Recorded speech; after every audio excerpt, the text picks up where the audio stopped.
नमस्कार, मैं हूं संजीव त्रिवेदी और मेरे साथ सुकेश रंजन।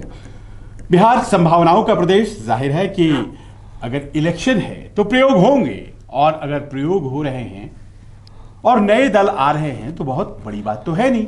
अगर एक नया दल जिसका नाम मजलिस पार्टी है बिहार में, ओवैसी की मजलिस पार्टी, अगर वो आ जाती है, चुनाव लड़ने लग जाती, तो इससे नुकसान क्या है? आखिर क्या वजह है कि आरजेडी और तमाम जो महागठबंधन का कुनबा है वो तनाव में है? और क्या वजह है कि एनडीए के लोगों को सुकून है एक ओवैसी के आ जाने से? ऐसा क्या है, इस नाम में क्या है? असदुद्दीन ओवैसी जो कि हैदराबाद के सांसद हैं, बिहार पहुंचने वाले हैं सुकेश, और चर्चा इतनी जबरदस्त कि ओवैसी आ गए। क्या हो गया बिहार की राजनीति को? मैं थोड़ा पीछे से शुरू करता हूं। ये चर्चा पहली बार नहीं हो रही है संजीव। ओवैसी एक ऐसे फिगर हैं जो मोटे तौर पे अपने मतदाता, मुस्लिम मतदाता खास तौर पे, उनको सीधा सीधा अपील करते हैं। He is a very great orator, सीधा संवाद स्थापित करते हैं, ये उनकी खूबी है। लेकिन मैंने कहा कि थोड़ा पहले चलते हैं। ये 2015 में भी हुआ। बिहार के सीमांचल इलाके को उन्होंने अपनी राजनीतिक प्रयोगशाला बनाई। ये वो सीमांचल इलाका है जहां 2014 के मोदी वेव में भी यूपीए ने सीटें जीती थी। तो बहुत दिन से उस इलाके पर मुस्लिम बाहुल्य इलाका है। आपको मालूम है कि उसमें बहुत सारी जो विधानसभा की सीटें हैं, एक दो तो लोकसभा की सीटें जिसमें मुस्लिम बाहुल्य जिन सीटों पे है, और वहां से वो अपना इनरोड बिहार में बनाना चाहते हैं। पिछली बार भी गए थे, लेकिन पिछली बार लालू यादव और आरजेडी का गठबंधन था। मुझे अच्छे से याद है, मेरी नीतीश कुमार से बात हुई थी, और जहां तक मुझे याद है आखिरी फेज में वो चुनाव था, और नीतीश कुमार ने उस इलाके में ही अड्डा लगा दिया था अपना। वो बैठ गए थे वहां। उन्हें मालूम था कि यहां कुछ गड़बड़ी हो सकती है, यहां कुछ बिखराव हो सकता है। लेकिन वो कॉम्बिनेशन बहुत ही फर्म कॉम्बिनेशन था। लालू यादव, नीतीश कुमार दोनों बहुत सक्सेसफुल नहीं हो पाए। लेकिन बाद के दिनों में उन्होंने इनरोड बनाया। 2019 के लोकसभा चुनाव में एक सीट जो कांग्रेस पार्टी जीती, उसमें बहुत बड़ा योगदान जो है वो योगदान तो नहीं कहूँगा, उसमें बहुत बड़ा रोल भी गलत शब्द होगा। इनफैक्ट उस चुनाव में किशनगंज सीट पे बहुत सारा मत, मुस्लिम मत, ओवैसी की पार्टी को पड़ा था। तो उस पर्टिकुलर कॉन्स्टिट्यूएंसी में वो अपनी इनरोड बना चुके हैं। वहाँ उनकी लोकल लीडरशिप भी, एस्टैब्लिश लीडरशिप है, जो पहले आरजेडी से में थे, वो वहाँ पे काम कर रहे हैं। तो वो एक ऐसा इलाका है जिसको वो अपनी पॉलिटिकल लेबोरेटरी के तौर पे इस्तेमाल करना चाहते हैं। और ये चाहत नई नहीं है उनकी। उनका तर्क बिल्कुल सही है कि आज तक तो हम नहीं लड़े, आज तक तो ऐसी किसी भी जगह पे हम नहीं लड़े थे, तो कौन रिप्रेजेंट कर रहा था उनको? जो रिप्रेजेंट कर रहे थे वो सोचे कि मुस्लिमों का क्या हुआ है, मुस्लिमों के लिए उन्होंने क्या किया है। लंबी फेहरिस्त है वो, आपने ठीक कहा, आते हैदराबाद से हैं वो, तो तेलंगाना में उनका इन्फ्लुएंस समझ में आता है। लेकिन वो महाराष्ट्र आए, महाराष्ट्र के औरंगाबाद में अपनी इनरोड बनाई। वो मुंबई के अलग अलग पॉकेट्स में अपनी इनरोड बना चुके हैं। लोकल लेवल पे चुनाव वहां लड़ना शुरू कर दिया है उन्होंने। तो एक इनरोड वहां बनाई है उन्होंने। उत्तर प्रदेश में भी प्रयास किया था, हाँ, पर वहां सक्सेसफुल नहीं हुए थे। सक्सेसफुल बिहार में भी नहीं हुए। लेकिन ये डर सताना लाजमी है, क्योंकि ये उनका प्रयास कंसिस्टेंट प्रयास है। इसको मैं एक लाइन सिर्फ जोड़ दूं, इसको बहुत पॉलिटिकल क्वार्टर्स में ये रंग भी दिया जाता है, और इसको इस तरीके से देखा जाता है कि वो सीधा सीधा बीजेपी को फायदा पहुंचाने के लिए चुनाव लड़ते हैं, जिसके खिलाफ उनके पास तर्क बहुत ज्यादा है। वो तर्क बिल्कुल सही देते हैं, लेकिन उनकी सीधी बेनिफिशियरी उनके लड़ने से, जहां वो बहुत प्रोमिनेंट पार्टी नहीं है, तो बीजेपी को होता है। तो ये शक मुसलमानों में आपसे बात करना है, क्योंकि भारतीय जनता पार्टी को फायदा पहुंचाने के लिए ओवैसी आते हैं, ये आरोप तो उन पर लगता रहता है। आपने भी कवर किया है उन्हें, हमने भी कवर किया है, और बहुत सलीके से इस बात का वो जवाब देते हैं। वो जवाब क्या देते हैं हम आपको बताएंगे, लेकिन जानकारी के तौर पर आपको अभी ये बताना है कि 50 सीटें हैं इस बार, जिस पर टारगेट कर रही है मजलिस पार्टी, ऑल इंडिया मजलिस इत्तेहाद मुसलमीन। ये पार्टी इतना बड़ा नाम जो कि आमतौर पर बिहार में इस तरह से नहीं चलेगा, तो उसका नाम छोटा कर दिया गया। अब मजलिस पार्टी अब वहां उसे बुलाते हैं। किशनगंज का इलाका उनका मेन इलाका है, वहां बेस बना हुआ है और 50 सीटें, वो चाहे किशनगंज की हो, अररिया की हो, कटिहार की हो, पूर्णिया में हो, भागलपुर में हो, दरभंगा में हो, ये जो पूरब का क्षेत्र है इस पर वो फोकस कर रहे हैं। ये 50 वो सीटें आपकी जानकारी के लिए बताएं जिस पर अभी महागठबंधन 32 पर काबिज है। 32 पर महागठबंधन, जिसमें 1/3 सीटों पर आरजेडी काबिज है। तो जाहिर है महागठबंधन और सो कॉल्ड सेक्युलर पार्टियां जो हैं बिहार की, उन्हें परेशान जाहिर है होना चाहिए, हो भी रहे हैं। भारतीय जनता पार्टी की मदद होगी, जी हां होगी, क्योंकि बार बार ये बात सुकेश भी कह रहे हैं, उन पर आरोप लगता है। तो ऐसे में आपको लग रहा है कि पूर्वांचल में अगर आप कह रहे हैं कि ये प्रयोग इस बार वो बड़े तरीके से कर रहे हैं, तो आरजेडी के लिए तो चिंता की बात है, कांग्रेस के लिए चिंता की बात है। ये किसी भी पॉलिटिकल पार्टी के लिए चिंतित होना चाहिए। अगर आपके इनरोड्स एक खास वर्ग में हैं और वो आपके प्रति, क्यों एनडीए की पार्टीज को तो नहीं होना चाहिए? नहीं, मैं महागठबंधन की बात आपने महागठबंधन के बारे में कहा कि वो लोग चिंतित हैं, तो उनको चिंतित होना चाहिए। They have reasons to be worried कि अगर वो इनरोड बनाने में कामयाब होते हैं तो फौरी नुकसान तो हो ही सकता है। इसका एक लॉन्ग टर्म नुकसान ये है कि जिस वोट बैंक पे सीधी सीधी उनकी पकड़ थी, वो एमवाई कॉम्बिनेशन ही बना, तो यादव जाति से खुद वो आते हैं। तमाम जो बड़े क्षत्रप थे यादव कुल में जो पैदा हुए, जो यादवों की राजनीति करते थे, जो उनके एक क्षत्र नेता माने जाते थे, वो सब धराशायी हो गए लालू यादव के सामने। यादव के आज भी वो एक बड़े नेता हैं, लेकिन साथ में मुसलमानों का जो करीब 16% 17% के आसपास बताया जाता है संख्या उनकी, और उस सीमांचल इलाके में तो बहुत अच्छा जो पॉकेट है उनका। आपने सीट्स का भी जिक्र किया कि चाहे वो किशनगंज हो, चाहे वो भागलपुर हो, चाहे वो कटिहार हो, अररिया हो, पूर्णिया हो, इन तमाम सीटों पे उनका असर, उनका दखल बहुत ज़्यादा है और वो डिसाइडिंग फैक्टर होते हैं। अब सोचने वाली बात यह है कि ये एक बड़ी सीधी सीधी लड़ाई, देखिए बिहार में सीधी लड़ाई की एक परंपरा हो गई है कि एक तरफ जेडीयू बीजेपी होगी या फिर जेडीयू और आरजेडी होगी पिछली बार की तरह, और दूसरी तरफ बीजेपी होगी, तो सीधी लड़ाई होती है। ऐसे में वोटर बड़ा टैक्टफुल होकर वोट करता है कि हमारा वोट खराब नहीं होना चाहिए। जो राहत की खबर इन दल के लिए हो सकती है, चाहे वो कांग्रेस हो, चाहे वो आरजेडी हो, जो भी वहाँ से जिनके हिस्से में वो सीट जाती है, उनको ये शायद वो कन्विंस करने में उनको ज़्यादा परेशानी नहीं होगी कि अपना वोट अगर हमें आप दोगे तो हम सत्ता में आने वाले हैं। कोई 50 सीट पे चुनाव लड़के सत्ता में तो आता नहीं है, और बाद में वो अपनी हिस्सेदारी मांगेंगे, तो सीधे सीधे वोट हमें ट्रांसफ़र करिए, इनको ट्रांसफ़र करना। पहले तो ये नैरेटिव बिल्ड करने की कोशिश होगी कि हर बार की तरह ये इस बार आए हैं, 15 में भी आए थे, और ये बीजेपी को फ़ायदा पहुंचाना चाहते हैं, तो ये बीजेपी का एजेंट बनाकर उनको पेश करने की कोशिश होगी। लेकिन मैंने कहा कि अगर आप ठीक से देखें तो एक बड़ा कंसिस्टेंट अप्रोच रहा है बिहार के, और ख़ासतौर पर उस इलाके पे ओवैसी का।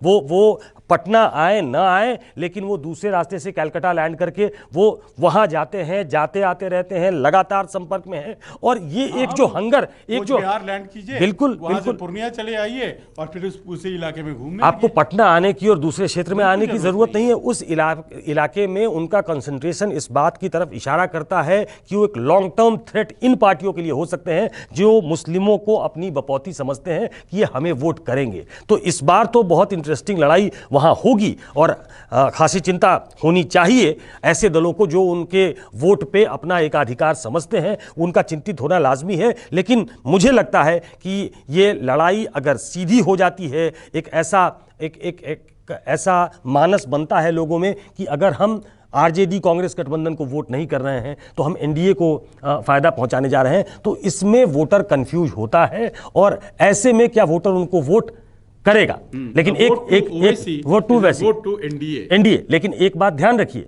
कि 3 लाख से ज्यादा वोट लोकसभा के चुनाव में, जहां तक मुझे याद है, मैं फिगर देखकर नहीं आया हूं, लेकिन करीब 3 लाख के आसपास वोट जो है वो ओवैसी की पार्टी को लोकसभा के चुनाव में आया था। तब भी नैरेटिव यही था कि आप मोदी को जिता रहे हैं या फिर यहां से आप यूपीए गठबंधन को जिताना चाहते हैं। तो ये एक पोटेंशियल थ्रेट के तौर पे है। मैं बार बार कह रहा हूं कि ये फौरी थ्रेट तो है ही, ये एक लॉन्ग टर्म थ्रेट है जिसकी तरफ मुझे लगता है कि आरजेडी का ध्यान गया होगा। लालू यादव एक मजे हुए राजनेता है और लालू यादव अभी at the helm of affairs Lalu Yadav ही है, वो राजनीति को समझते हैं, मुझे लगता है उनके दिमाग में होगा। जी बिल्कुल। देखिए, ये तो हुई ओवैसी के राजनीति की बात। अब आपको एक पर्सनल वाकया भी सुनाते चले। सुकेश, वाकया कुछ यूं था कि 2015 का चुनाव किशनगंज में कैंपेन कर रहे थे और ओवैसी को हमने एक कैंपेन ट्रेल के लिए पकड़ा, उनके साथ चले और जहां जहां गए किशनगंज के इलाके में, मैं आपसे क्या कहूं, इतनी भीड़ किसी एक नेता के लिए मैंने नहीं देखा था उस इलाके में। जिधर भी वो बढ़ रहे थे ऐसा लग रहा था जैसे स्वागत के लिए लोग तैयार हैं। हजारों की भीड़, और वैसी भीड़ शायद लालू यादव को मिलती है उन इलाकों में, जो भीड़ या उससे भी बेहतर कह लीजिए, ऐसी भीड़ हमने उस इलाके में देखी। ये किशनगंज का इलाका जहां मुस्लिम बहुल इलाका है, 70% के आसपास लोग कहते हैं, 65-70% के आसपास मुसलमान हैं। जब नतीजे आए तो वहां ओवैसी की पार्टी हार गई थी। अब ये मेरी समझ में नहीं आया। मैंने खुद वो कैंपेन ट्रेल कवर किया, मेरा फोन छूट गया था। बाद में ओवैसी ने फिर मुझे फोन किया, खोजते खोजते वापस मैं उनके दोबारा कैंपेन ट्रेल में शामिल हुआ, उनकी गाड़ी से फोन लेने के लिए। और उस क्रम में मैंने देखा कि वो भीड़ तो और ज्यादा स्वेलअप कर गई थी और ज्यादा बढ़ गई थी। लेकिन जब नतीजे आए तो वहां से तो महागठबंधन ने जीत हासिल की थी। तो ये क्या था? मैं आपको 2 वाक्य सुनाता हूं और उसका जवाब, आपके सवाल का जवाब उसमें मिल जाएगा। मैं किसी और चैनल के लिए काम किया करता था। उनके संपादक एक बार बिहार गए। बिहार का आम मूड में 2010 की बात बता रहा हूं, तो ऐसा लगता था ग्राउंड पे कि नीतीश कुमार की हवा चल रही है, लालू यादव जीतने वाले नहीं हैं। वो संपादक गए, एक दिन वो लालू यादव के साथ घूमे और उन्होंने आने के बाद मुझसे पूछा कि तुम्हारे असेसमेंट की वजह क्या है। मैं पूरे दिन लालू प्रसाद यादव के साथ था, हवाई दौरे पे भी था, रोड पे भी था। इतनी भीड़ है, इतने लोग से कनेक्ट कर रहे हैं वो, कहीं भी मैंने भीड़ कम नहीं देखी। वही जुनून देखा लालू यादव के लिए जो पुराना जुनून था कि तुम्हारी रीडिंग गलत लगती है। दूसरा वाकया सुनिए। जब तेजस्वी यादव, लालू यादव जेल में थे, तेजस्वी यादव के पास कमान आई और इसी इलाके में, इसी सीमांचल के इलाके में तेजस्वी यादव पहुंचे। उस समय वो विधायक भी नहीं थे, 25 साल से थोड़े ज्यादा के होंगे। जो भीड़ वहां पे दिखाई दी वो मैसिव थी। Massive is the word, massive भीड़। जो वहां के स्थानीय नेता थे उनका कहना था कि ऐसी भीड़ हमने लालू यादव की सभाओं में भी देखी नहीं है। भीड़ जो है वो सीधे सीधे वोट में ट्रांसलेट करे ये जरूरी नहीं है। ये जो new found love for Owaisi है, मैंने कहा मतलब ओरेटरी स्किल के माहिर हैं वो, उसी समुदाय से आते हैं, मुस्लिम समुदाय से, तो सीधा कनेक्ट है उनका। उनको पार्लियामेंट में लोग बोलते हुए सुनते हैं, बहुत हाजिर जवाब हैं, बहुत तर्क के साथ बात करते हैं और मुसलमानों के हक और हुकूक की बात करते हैं। तो सुनने उनको पिछली बार भी लोग आ रहे थे लेकिन वोट नहीं मिला। पर क्या आपका असेसमेंट यही है इस बार के लिए भी? नहीं, मैं वोट नहीं मिलेगा, सुनने लोग आएंगे। मैं ये नहीं कह सकता हूं कि इस बार उनका क्या होगा, क्योंकि 2019 के चुनाव में हाँ कम से कम एक सीट पे जहां पे उनका खासा असर दिखता है, उस कॉन्स्टिट्यूएंसी में क्या होगा मुझे मालूम नहीं। नहीं, वहां तो सीट जीत गए वो। जी बाद नहीं, में जब बाई इलेक्शन, आप बाई इलेक्शन की बात कर रहे हैं, तो आप बाई इलेक्शन जीत गए और खाता खुल चुका उनका बिल्कुल। बिहार में। बाई इलेक्शन, बाई इलेक्शन की बात थी वो। जब सीधी लड़ाई होती है तो क्या ये वोट ट्रांसलेट कर पाएगा? अभी कर पाना मुश्किल है, लेकिन मैं कह रहा हूं कि पॉलिटिक्स में कंसिस्टेंसी एक बहुत बड़ी चीज है। आप बीजेपी को देखें, जहां उसका इनरोड्स नहीं था, पूरा नॉर्थ ईस्ट देख लीजिए आप, बीजेपी काउबेल्ट की पार्टी मानी जाती थी, लेकिन एक कंसिस्टेंसी थी। पैन इंडिया पार्टी एक ही पार्टी थी, बड़ी पार्टी, वो कांग्रेस पार्टी थी। वो श्रिंक करती गई, वो श्रिंक करती गई। और बीजेपी का विस्तार होता गया, क्योंकि कंसिस्टेंट अप्रोच था। बीजेपी की लीडरशिप चाहे जो भी रही हो, एक संघ का भी आइडिया था कि हमको काऊ बेल्ट की पार्टी बन के नहीं रहना है। जब तक आप पैन इंडिया की पार्टी नहीं बनोगे तब तक आप अपने दम पे मेजॉरिटी में नहीं आ सकते हो। और ये एक ऐसा फेनोमेना है जिसको सभी दलों को अपनाना चाहिए, और जो कम से कम प्रदेश की पार्टियां हैं तो पूरे प्रदेश की पार्टी वो बने।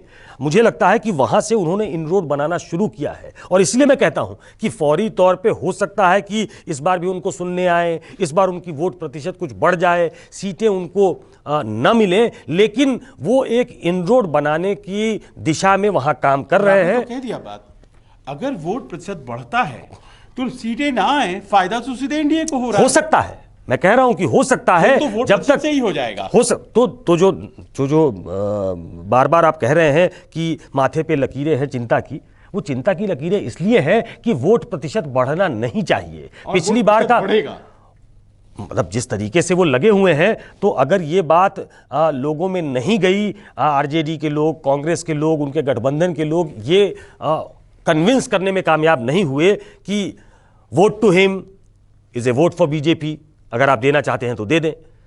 अगर वो कन्विंस हो जाते हैं तब तो आप देखिए, वोटर के मानस को आज की तारीख में पढ़ना बहुत मुश्किल है, और सीधा कनेक्ट बहुत फायदेमंद होता है। ये कई केसेस में देखा जा चुका है, इसीलिए वो एक थ्रेट के तौर पे है। इस बार क्या उनका प्रदर्शन होता है मुझे मालूम नहीं, लेकिन बिहार की राजनीति में उनकी एंट्री हो चुकी है। अगर उनको इस तरीके से ग्राउंड दिया गया तो वो आगे भी खेल सकते हैं और फ्रंट फुट पे खेल सकते हैं।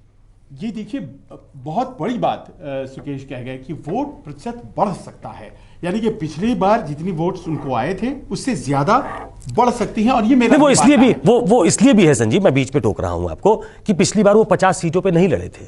जब आप ज्यादा सीटों पे लड़ेंगे तो वोट भी ज्यादा आएंगे, आपको प्रतिशत भी ज्यादा होगा। जो उनकी मारक क्षमता है वो इस बार ज्यादा हो सकती है, और ऐसे में ओवैसी फैक्टर क्या काम करेगा।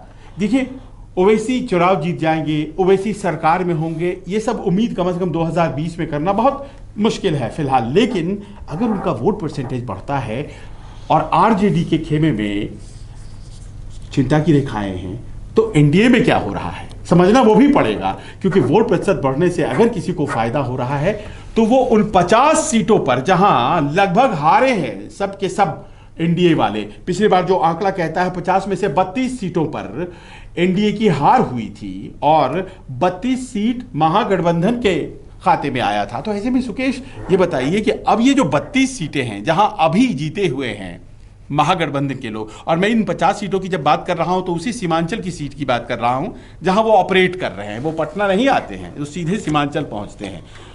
तो इसका मतलब ये कि एनडीए को, बीजेपी को इन इलाकों में फायदा इस बार, एक ही इलाका है जहां फायदा नहीं हो पाता है।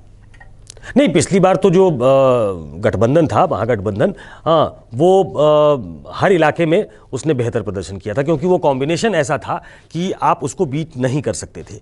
इस बार एक बात और ध्यान देने वाली है एनडीए में, आप 2019 चले जाएं, जो वो इलाका है वहां पे अधिकतर सीटें जेडीयू को दी गई थी, क्योंकि बीजेपी को लगता है कि मुस्लिम बाहुल्य सीटों पे अगर बीजेपी का उम्मीदवार उतरेगा और जहां मुस्लिमों की संख्या ज्यादा है तो वहां हमें एक फेयर चांस हमारा जीतने का नहीं है, और इसलिए जो ऐसी सीटें थी वो जेडीयू को दी गई कि जेडीयू नीतीश कुमार की वजह से मुस्लिमों का वोट ला सकती है। क्या आरजेडी को छोड़ने के बाद नीतीश कुमार ने जो दोबारा बीजेपी से हाथ मिलाया है, क्या वो विधानसभा के चुनाव में भी यही नतीजे दे सकता है उनको?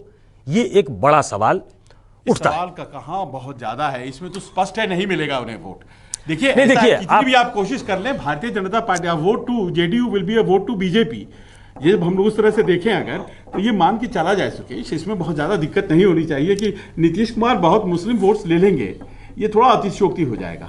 उनको मिल सकती है कुछ छवि की वजह से, लेकिन इसके अलावा उनके मुस्लिम कैंडिडेट हर जगह जीत जाएंगे, इसकी कल्पना नहीं कर। मैं उसी की बात कर रहा हूं। ये छवि जो आप कह रहे हैं ना, ये आज की राजनीति की हकीकत है। ये जो एक कल्ट पॉलिटिक्स डेवलप हुई है कि ये नरेंद्र मोदी हैं। अब नरेंद्र मोदी के पीछे ये बताया गया, चाहे वो गुजरात दंगे हों, बाकी उनका जो एक पॉलिटिकल जर्नी रही है, तो ऐसा बताया जाता है कि वो हिंदुओं के सबसे बड़े नेता हैं आज की तारीख में, और जो सुसुप्तावस्था में उनके लोग कहते हैं, जो लोग हिंदू पढ़े हुए थे, वो नरेंद्र मोदी को देख के जागृत हो गए कि हमारा नेता आ चुका है। लालू यादव हैं, तो वो एक वर्ग के मसीहा रहे बहुत सालों तक। वो बहुत हद तक ट्रांसफर होकर नीतीश कुमार की तरफ आया। नीतीश कुमार ने अपना भी एक नीचे क्रिएट किया कि ये वोट हमारा है। तो एक कल्ट फिगर जो है वो भारतीय राजनीति की हकीकत है। वो सिर्फ बिहार में नहीं है, वो यूपी में भी है और सदर्न स्टेट्स में भी है, जो कि बहुत प्रमुखता के साथ आप देख सकते हैं। तो अपनी छवि के आधार पे कुछ वोट लेने की कोशिश होगी, और वोट उनको मिले ना मिले, वो सीटें जीते हारे, वो बात की बात है। लेकिन ये बात मुझे साफ साफ दिखती है कि जहां ऐसी सीटें जो मुस्लिम बाहुल्य इलाके में सीटें होंगी, वो जेडीयू के खाते में जाएगी। जेडीयू ही वहां से चुनाव लड़ेगी। स्पष्ट क्या हम समझे? और एक बात मैं और खुश होगी ओवैसी के आने से, मानकर चला जाए उनके लिए ये लेजिटिमेट एक्सपेक्टेशन। ये बिल्कुल सीधे तौर पे कहा जा सकता है कि उनका लड़ना, वो पप्पू यादव बहुत मजबूती के साथ लड़े, बीजेपी खुश होगी, क्योंकि पप्पू यादव का प्रभाव, पप्पू यादव कोशिश बहुत कर रहे हैं। तो आरजेडी की तरफ बढ़ चले। नहीं, अभी अगर वो न भी बढ़ चले, पिछले चुनाव में नहीं बढ़ चले थे, पिछले चुनाव में वो लड़ रहे थे, तो यही जो उस इलाके के वो एक बड़े यादव नेता के तौर पे देखे जाते थे, लेकिन यादवों ने उनको वोट नहीं किया, उस तरीके से वोट नहीं किया जो उन्होंने एक्सपेक्ट किया होगा। आप बिहार की राजनीति में भी कुछ बदलाव हो रहे हैं, इसको भी समझने की जरूरत है, और दर्शक इसको, श्रोता इसको सुने, दर्शक इसको समझे और एनालाइज करें कि मैं जो कह रहा हूं उसमें दम है कि नहीं।